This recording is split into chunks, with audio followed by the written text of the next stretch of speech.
Well, what I'm talking about here today is the tipping point is a point of no return where a group of people have overpowered the constitutional rights of the citizens of a country, which has now happened in Canada with the gay community, where they have won a court case saying that gay rights outdoes your constitutional rights to freedom of religion. So now you're at a tipping point where you have no right to be a Christian in Canada anymore.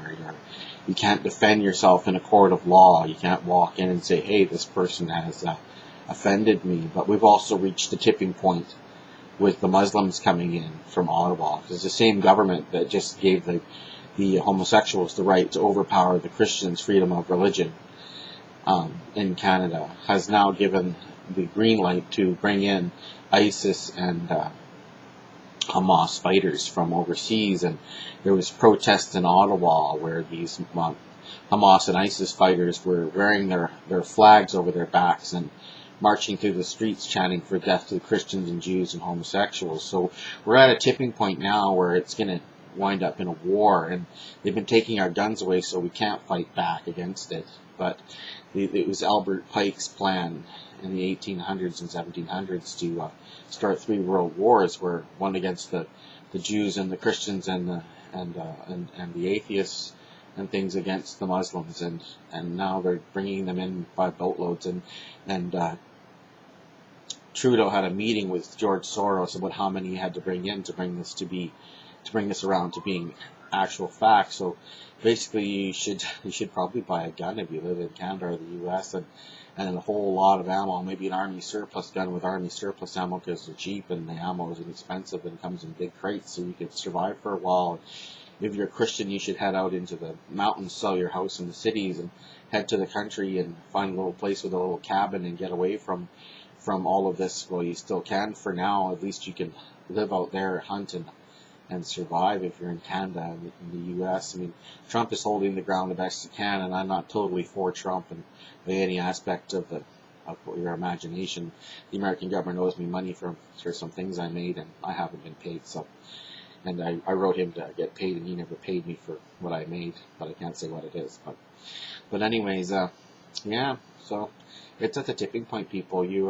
There's almost no return now. Unless you change the government and the government changes it all back to the way it was, they're at the tipping point. Who cares if they legalize marijuana? People have been smoking marijuana for decades. You have to think of your freedom here.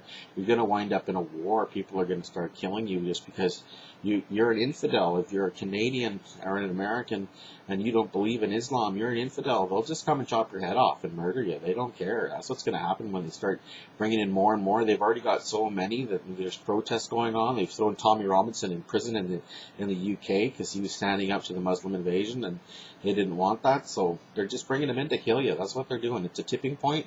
You're at the tipping point. You either arm yourself now to protect yourself, or when they come for you, they're just going to murder you. Once in the homosexual community, you think, oh, we overpowered the Christians. Well, you're the ones that get thrown off a rooftop, and then when you hit the ground from a skyscraper or a cliff, they throw rocks at you till you're dead with their little kids. So if you think that's something, that you overpowered the Christians, you just wait till the Muslims overpower you, and it won't be something. It'll just be you that'll be in big trouble, and you won't have anyone there to help you, because that's the way the Liberals are. They're letting them in. They're down with it. There are Muslims in Ottawa working there now in their government, and you are being undermined as a country. You have to wake up now. If you don't wake up now, well, you'll be screwed.